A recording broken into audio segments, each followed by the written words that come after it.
Now, from the standpoint of the politics of solidarity, in Brenda's fall, we sinned all. We all are complicit in allowing the conditions to fester that culminated in her tragic murder. Next, we turn to the other major theme of rap, race, and redemption, namely language and the awesome power of words. I first grasped the power of words when I was 8 years of age and saw my dad framed, shackled, and thrown into a maximum security prison for 22 to 55 years for allegedly possessing and selling marijuana. The shocking police misconduct uncovered in the Rampart investigation here in LA is neither new nor limited to LA.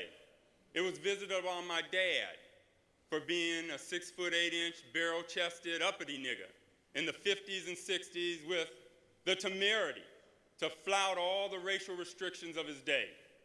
Without a chisel, pick, shovel, or jackhammer, the only instruments he could use to avoid rotting away in a prison cell were words. He pulled the constitutional law books from the prison library, taught himself the law, wrote and argued his own briefs and motions, and ultimately won vindication from the Sixth Circuit Court of Appeals in the case of Armour versus Salisbury.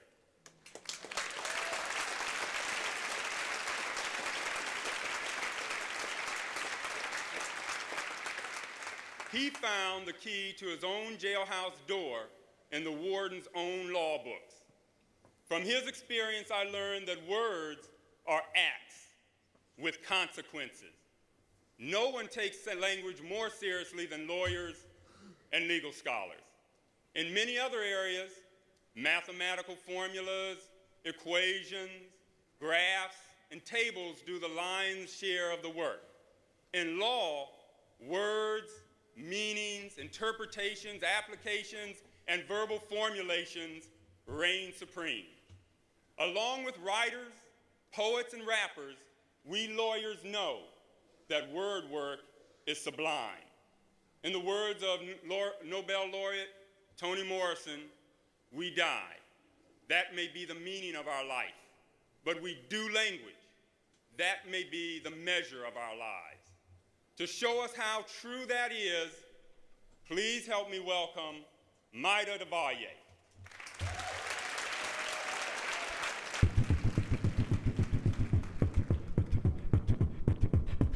Come on, Josh. Ladies and gentlemen, Joshua Silverstein.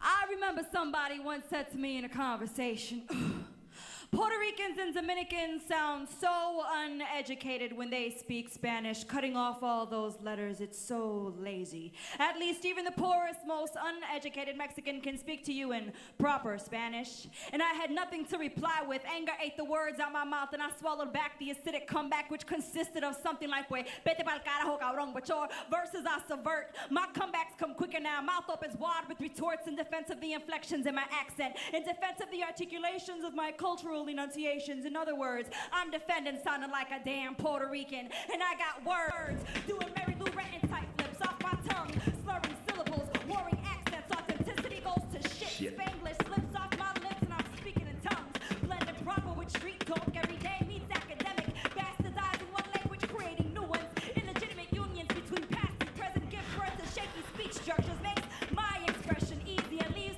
language purists scratching at their ears. Ain't gonna get grammatics correct. I'm overcome by urban street tinge tongue tactics. This city's slicker to me that ain't acted out. I'm taking out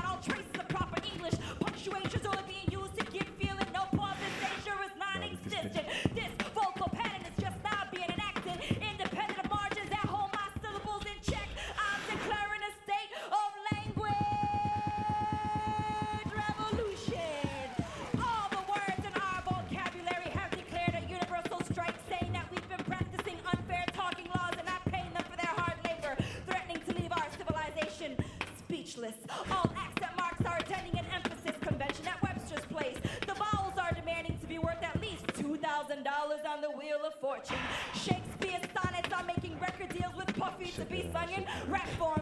Dictionaries are on Prozac, suffering from an acute identity crisis, saying we can no longer provide all the meanings for words in your lives. We now want to tell stories. And thesauruses are translating into Ebonglish, Espanchino, con Zulu, German, Paleo, Francés, con Portugués, con Patois, man, Creole, combining, creating sound that is music to my ears. Y pues pendejo, no me importa. Si digo que es as good as yours. I'm crossing borders, abriendo puertas, tongue wagging, clicking off the roof of my mouth, rolling Eres, comiendo S's. Yo tengo el toque de Tito's timbalero. Kimbara, kimbara, kimba, kimbamba. Writhing off my lips, I'm riding waves of language deconstruction. Wear your hard hats, little chicken heads, cause the alphabet is falling from the sky. I'm daring to deliver dialects not commercially created and destroy your nitwit imbecilic notions of what language I should speak. Ain't gonna get grammatics correct. I never suffer from a lack of lovely, luscious, lingual, lullaby-like syllables flowing off these lips. Don't give a shit if you think it's incorrect. I never lack the ability to come correct, so get hip to this style by, because I dare you to write a 15-page analytical essay due by Tuesday at 4 in my mailbox on any subject of your choosing that moves a crowd like whoa, and read it on a mic, and read it on a mic, and read it in your uptight, educated-sounding proper tongue, cause I'll still be here with these tongue tactics, never getting grammatics correct, but still making these folks go like whoa.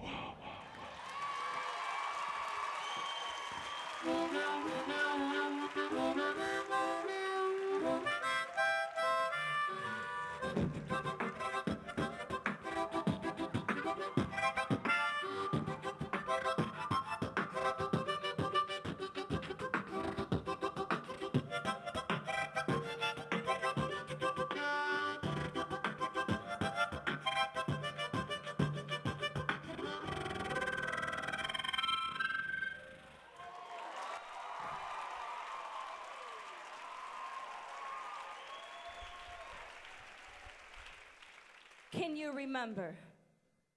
Right at this moment, our past is pressing up against us.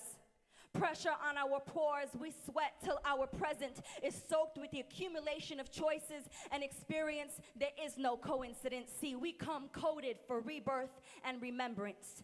Deja vu and dreams where we fly and grow wings are just reminders of who we really are. Caught in the mechanics of life, we long for a fresh start. Repeat cycles like a washing machine, but wonder why the slate never feels clean. Hiding our pain behind masks, trying to save face like the Shroud of Turin we forget. And there is no one to remind us anymore. Books and TVs have replaced our remaining elders. Where once sage and scars welcomed us to adulthood, we're now welcome to a world of materialism and greed. Forgetting self is the new initiation. Welcome to the new trail of tears. We were warriors and healers, shapeshifters and seers, but our medicine men and women pray to glass pipes now. Misdirected energy got them concocting chemicals and misusing herbs to haze the real vision, so it's easier to crack our dreams. Our hearts are offbeat, and if we took just a moment to tune into the sound of our breath, we'd be able to hear our divinity pulsing up our feet through the concrete streets of our cities, and we would remember that we be stars, brilliant suns that shine at high noon, earth-shattering revelations eclipsed on the edge of new moons. But we give up too soon and leave our dreams dead and deferred on the side of the road, and forget that while our bodies may have been property, our souls could never be sold. That's why we're the greatest story ever told. People so in tune with the earth, we took on its colors and bold shades of red, brown, and gold. Worship the sun, whispered prayers carried on the flutter of birds' wings. So aligned with our spirits, we move like the wind. And God was unquestionable to us. To religion made us believe we were original sin.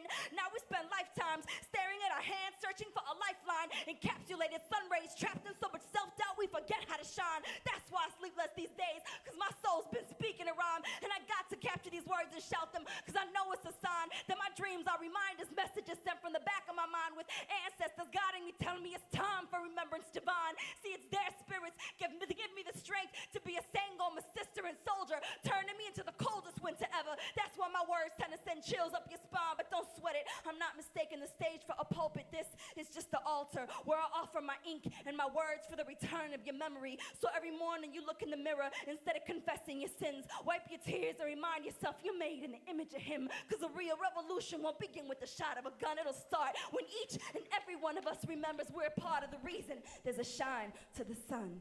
Peace, y'all.